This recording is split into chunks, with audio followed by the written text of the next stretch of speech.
tous ceux qui ont le PhD, le Doctor of Philosophy, doivent remercier le christianisme. PhD, avec lequel nous nous globotons, nous bombons le torse. Je connais beaucoup, j'ai le plus gros diplôme du monde. Ils doivent remercier le christianisme.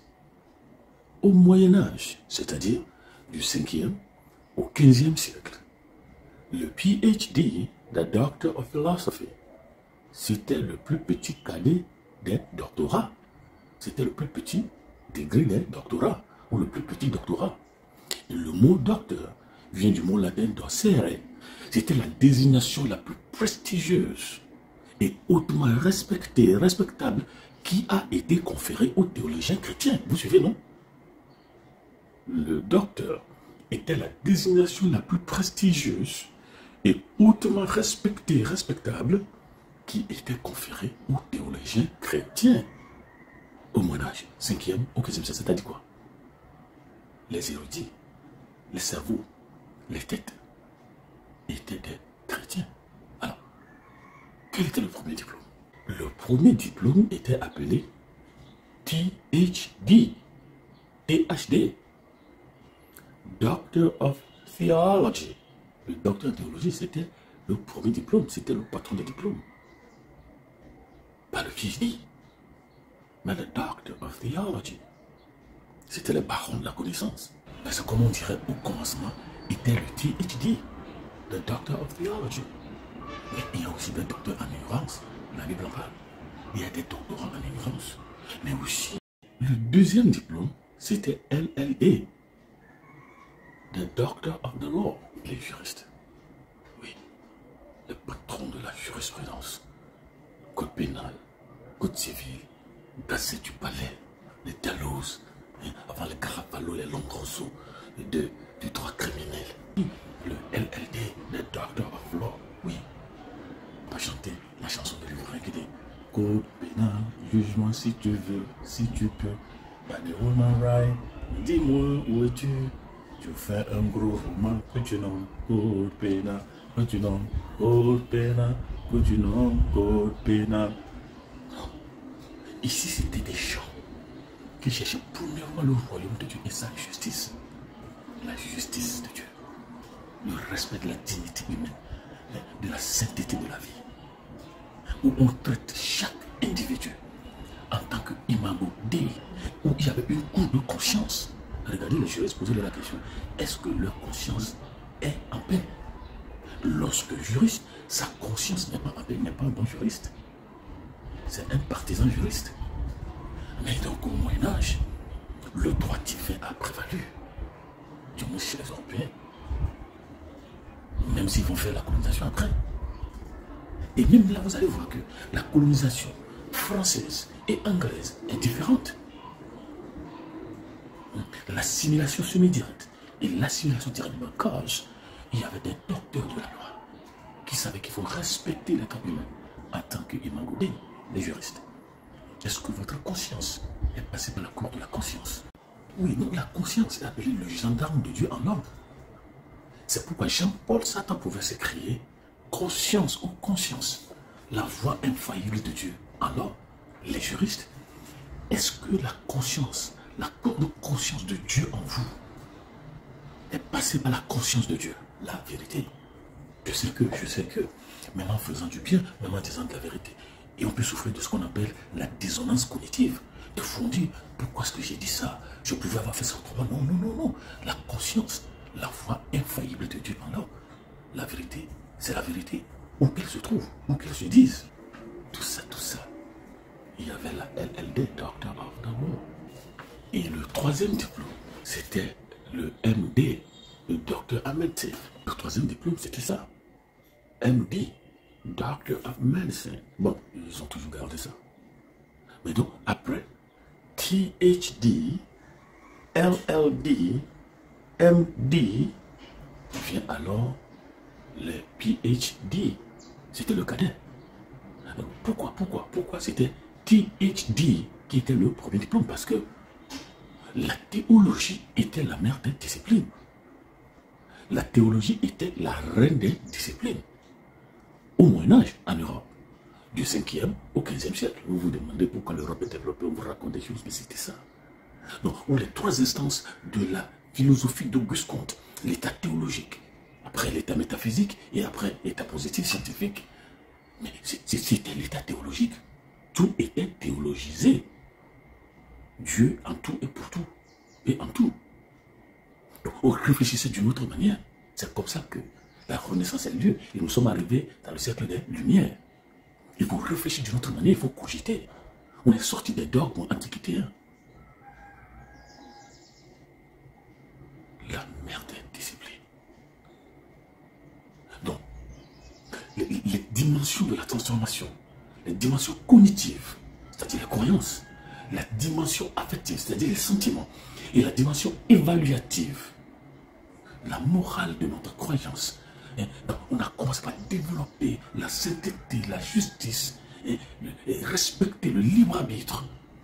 C'est ça les dimensions.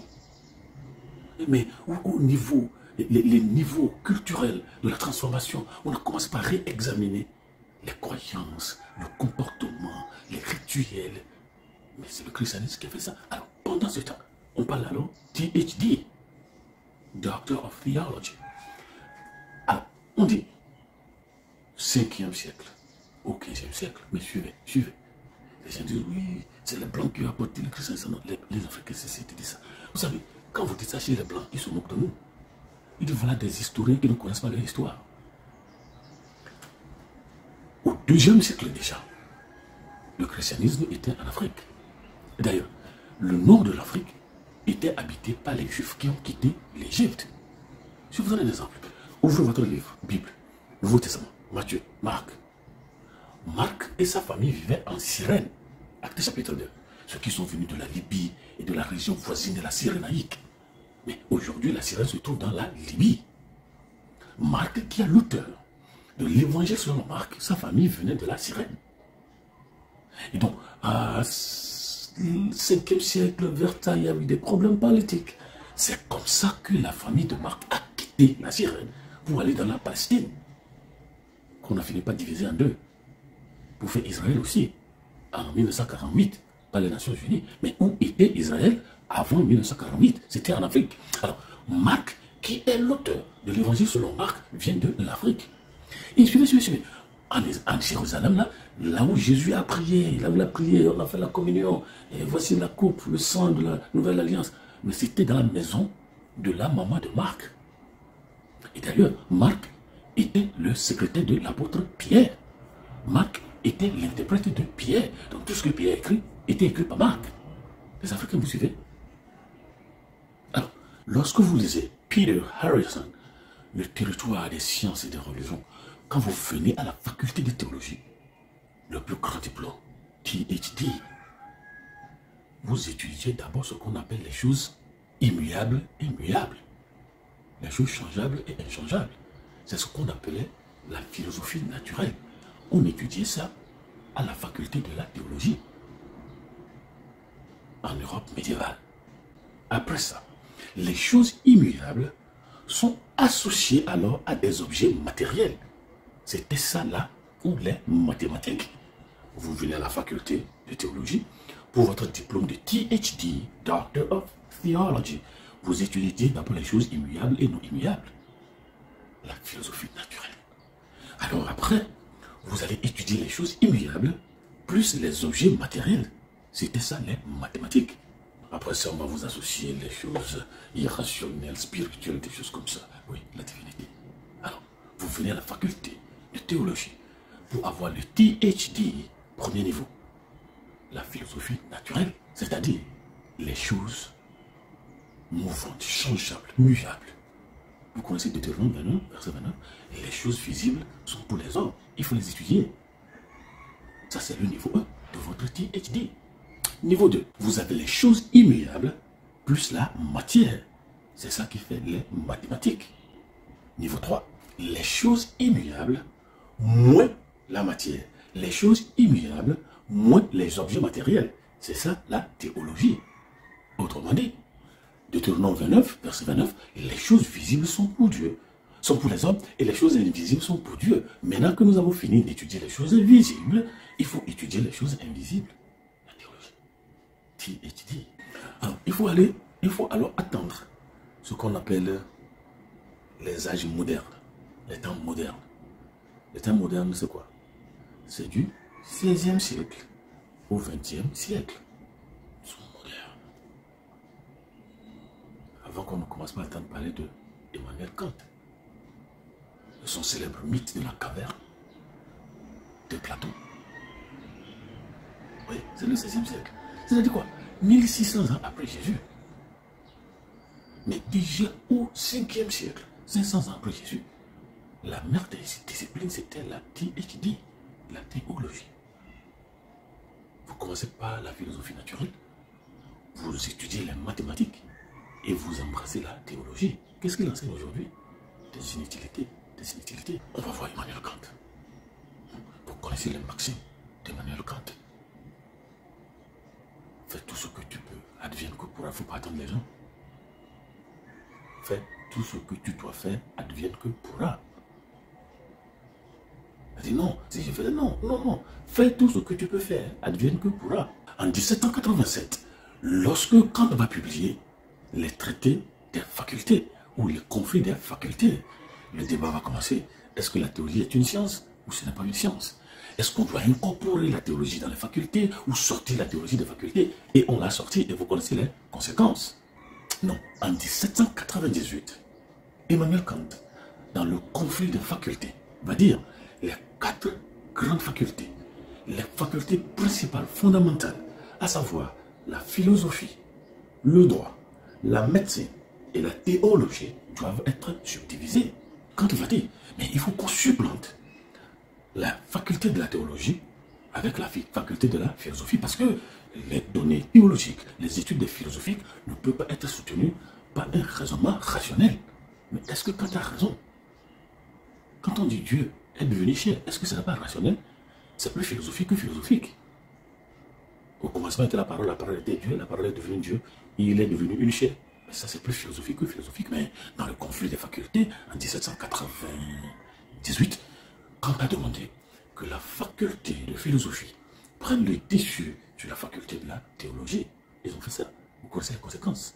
Dans la critique de la raison pure, Kant va dire, oui, il fut un moment où la métaphysique, c'est ce qu'on appelait la théologie pure, la théologie naturelle.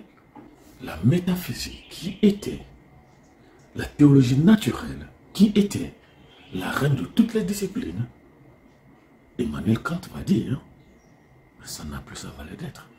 Il faut la remplacer. C'est un chrétien qui a fait remplacer ce qui a fait de lui un chrétien. Et c'est ce que nous faisons. Quand nous sommes devenus ce que nous sommes devenus, nous tournons dos au christianisme. Est-ce que vous aussi vous faites la même chose? Oui, mais avec ton niveau, tu ne peux pas t'associer aux chrétiens. Oui, mais à cause de ton statut social, tu ne peux pas t'associer aux chrétiens. En bon. Vous avez quel niveau? Quel plus niveau que les niveaux?